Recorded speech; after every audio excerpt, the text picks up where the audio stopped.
Hey, it's Coach Justin from Ultimate Baseball Training. Welcome back to another video. And in this video, I want to talk to you about 6 reasons why you might not be hitting the ball as hard as you'd like to be. So without further ado, let's get into it. The first reason why you might not be hitting the ball as hard as you'd like to be at the plate is no aggressiveness, or at least not enough aggressiveness. I think this is it sounds like a no-brainer. It sounds like, well, obviously I need to be aggressive if I want to hit the ball hard, but really check yourself here and ask yourself, am I really being aggressive, or am I stepping in the batter's box? A common problem, I think, is hitters step in and really they're just trying to put the ball in play. If they, make contact with the ball and put it in play somewhere, they're happy.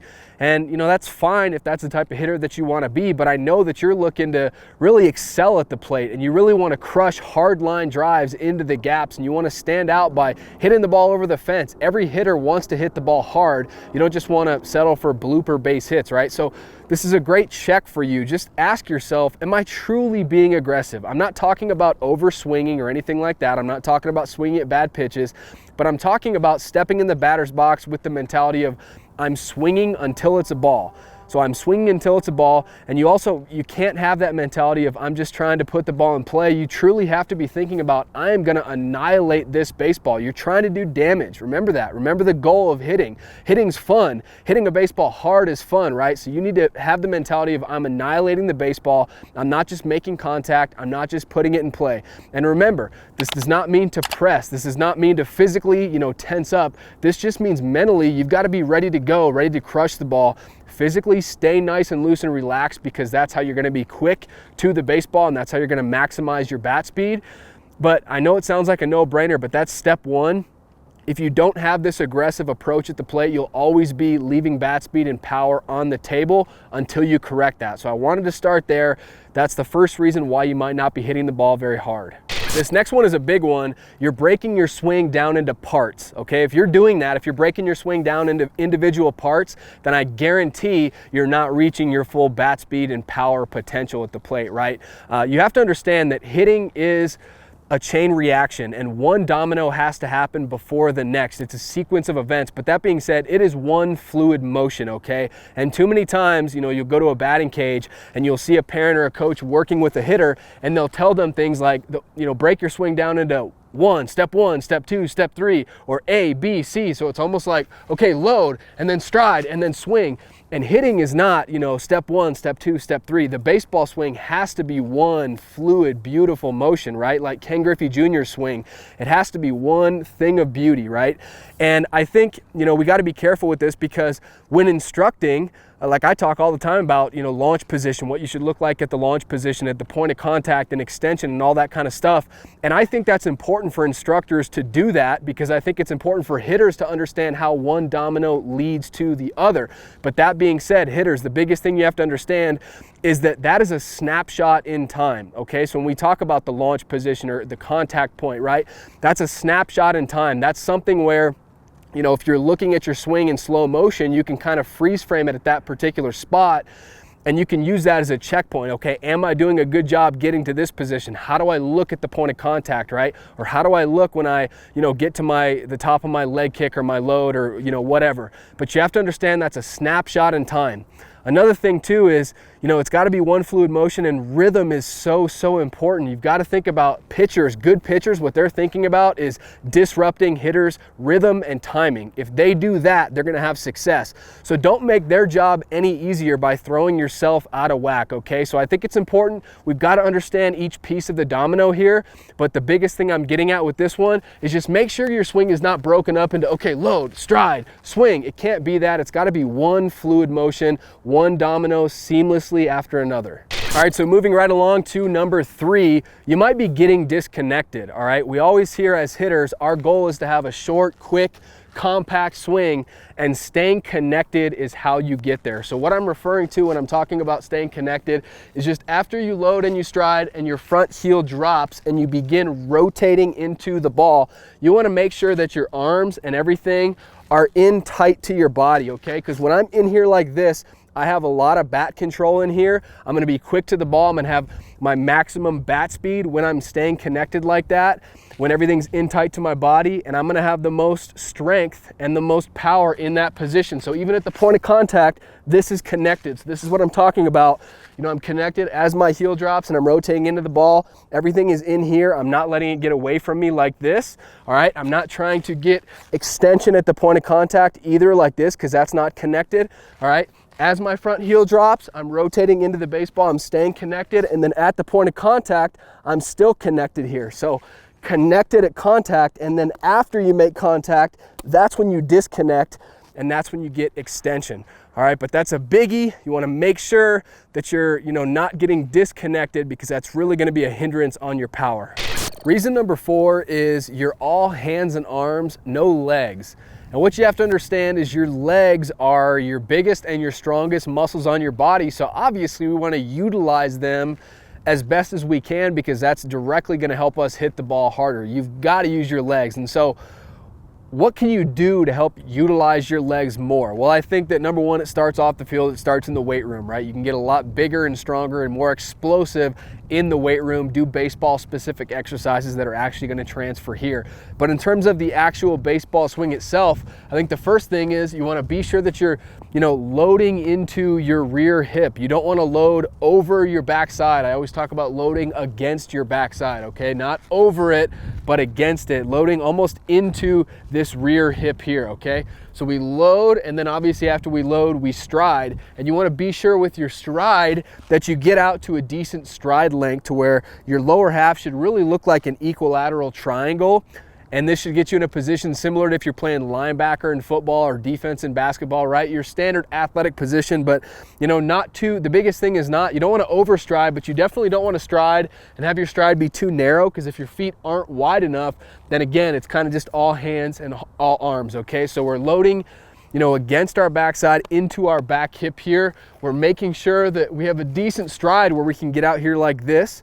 We're landing with our front foot slightly open. What that allows me to do is when my front heel drops, my hips lead the way and they pull everything else through the zone, and then I can get maximum hip rotation when I land with this front foot slightly open. If I land with it, closed like this, I can't get maximum hip rotation. That feels kind of awkward, right? So make sure you're landing with that front foot slightly open. And bottom line, what we're getting at here is we're making sure that we load correctly, and we're making sure we get into a launch position, a good launch position where we can actually utilize our lower half. Launch position is when your front foot hits the ground. What position are you in here? What do you look like when you get here? You want to be sure that you're including some of the things we just talked about, so that you can actually utilize your lower half, and so you're not just throwing your hands and your arms at the baseball. Another simple reason why you might not be hitting the ball as hard as you could be hitting the ball is just simply because you're not hitting the ball flush. Ideally, you want to smother the baseball with the fat part of the baseball bat, right? That should be your goal. You want to, square it up. You want to get as much of the barrel as you can on as large of a surface area on the baseball as possible in order to, hit the ball hard. You're never gonna, really maximize your power by hitting the ball with a glancing blow. So what I mean by that is if you hit the ball, sort of on the top of the ball and you get that top spin, or you hit the ball way down here, or if you're trying to swing down or you have a huge uppercut, if you hit the ball with a glancing blow like that, you're never really gonna maximize your power. So we wanna smother the baseball, and ideally, we wanna hit the ball slightly below the equator of the baseball. That's gonna give us the most backspin. That's gonna help out with our ball flight, okay? So you don't wanna hit the top of the ball for sure. That's gonna result in top spin. We also don't wanna hit the very bottom of the ball either. Again, we wanna smother it, hitting the ball slightly below the equator.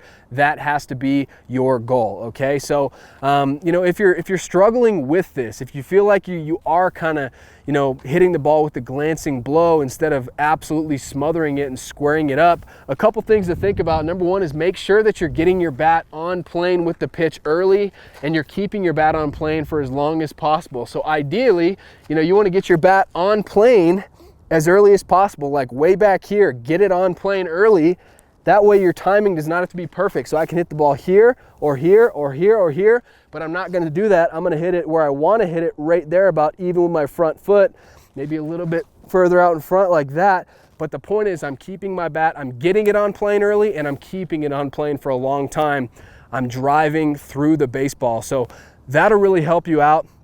Another thing that'll help you out is if you feel like you're not really squaring it up as good as you could be, practice with smaller objects. So I know it's kind of an old school thing, but Sandlot days, they used to go out and, have a stick and, their partner would just throw little pebbles, little tiny rocks. You can do, little beans, you can do sunflower seeds.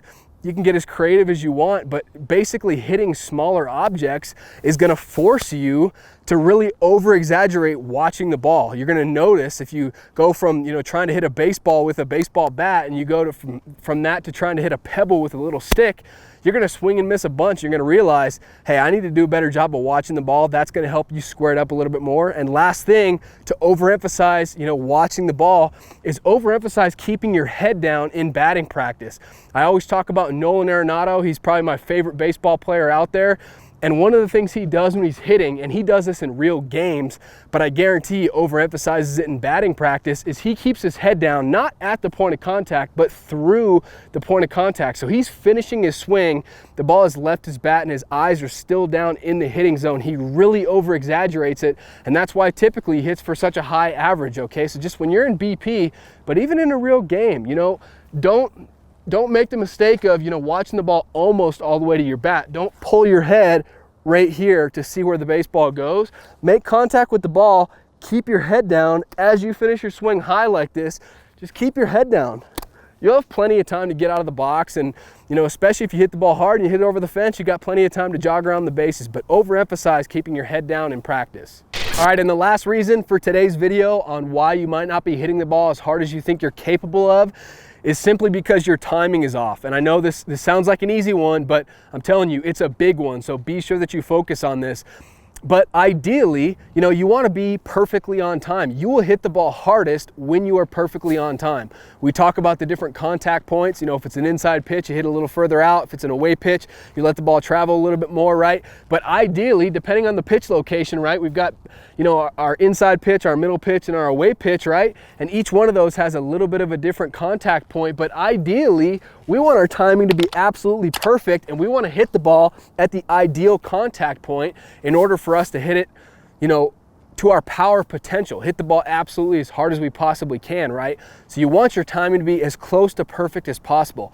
Now, is your timing going to be perfect all the time? No, absolutely not, because hitting is very, very tough, and pitchers are trying to keep you off balance and screw up your timing, right? So timing is tough, hitting is tough, but the goal is to be on time as consistently as possible. I like to talk about, timing is kind of like duct tape, if you think about it, right? Duct tape, it solves a lot of problems.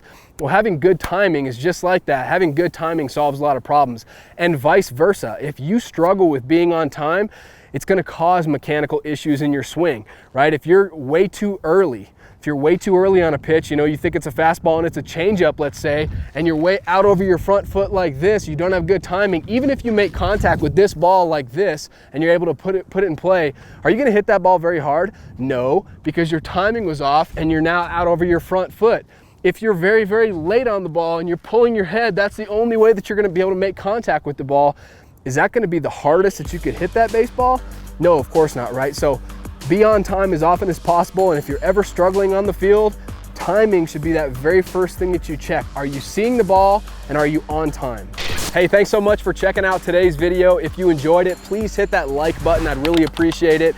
And if you haven't downloaded our free contact point checklist yet, be sure to do that. It's going to help you take your hitting to the next level. I've freeze framed the swing at the point of contact, and what I've done is I've highlighted a few key areas, a few key elements that you need to make sure that you have in your swing in order to really maximize your bat speed and your exit velocity and your power at the plate. Plus, it's 100% free, so go ahead, click on the link down below in the description, download that right now if you haven't done so already. Thank you so much for watching this video, and I'll see you next time.